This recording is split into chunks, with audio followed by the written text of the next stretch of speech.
የምነግርሽ ይሄ ጉዳይ መደረግ ያለበት ነገር ሁሉ ይስተካከልልሻል። አንቺ ራስሽን አረጋጊ፣ መስመሮች ይይዛሉ። ናሆሜ እስቲ አሁን አንተ ከስጦታው ጀምሮ ያለውን ነገር ታውቃለህ እና ምንድን ነው እስቲ በዛኛው ወገን መረዳት ያልተረዳነው ነገር ካለ እስቲ ደግሞ አንተ አስረዳል። እኔ ምን ጉዳዩ ብዙ አልገባኝም እኮ ሆነን ለመናገር ግን እኔ የማውቀው ከመጀመሪያ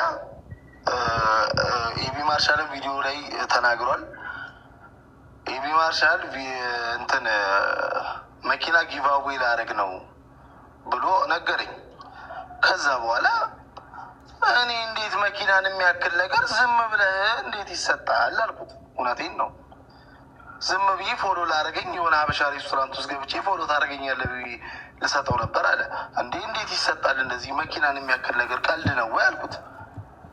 ከዛ በኋላ ወይ ቻሌንጅ አዘጋጅተህ ጊቫዌ አድርግ አልኩት።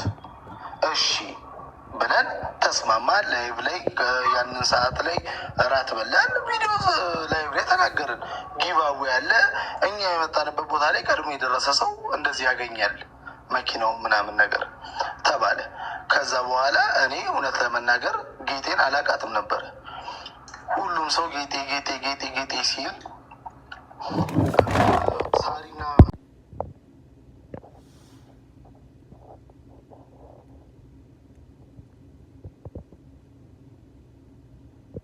አላችሁ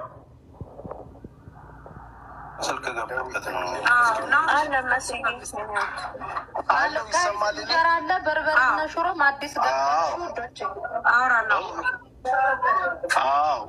ከዛ በኋላ አናውን ሳረግን ያንን ነገር ምናምን ነገር ከዛ በኋላ ጌጤ ጌጤ የሚባለው ነገር ሲመጣ ኤቢ በራሱ አግኝቷት ምናምን ነገር ቪዲዮ አየው ማለት ነው። እኔ ምንም የማውቀው ነገር የለም። ከዛ በኋላ እንዲህ ጊቫዌውን ለጌጤ ነው ወይ የምሰጠው ስለው አይ በቃ ሁለት መኪና እሰጣለሁ፣ አንዱን ለጌጤ አንዱን ደግሞ ለሌላ ሰው አለኝ። አይ ይሄማ የተከበረ ሀሳብ ነው አልኩኝ እና እኔ መኪናውንም አላውቀው። መኪናው ምን ይሁን ምንም የማውቀው ነገር ቼቭሮሌት ሲባል ብቻ ነው የሰማሁት። ቼቭሮሌት እሺ። ከዛ ጊቫዌ የምንሰጥበት ቀን ላይ ሄድኩኝ። ከዛ በኋላ ከሄድኩ በኋላ መኪናውን አሳዩኝ። ሁለት መኪናዎች ቆመዋል። ከዛ በኋላ አየን። ጌጤ መጣች። ለመጀመሪያ ጊዜ ጌጤ የምትባል ሰው ያየሁት እኔ ያንን ቀን ነው።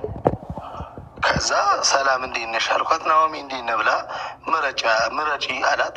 መረጠች፣ ወሰደች።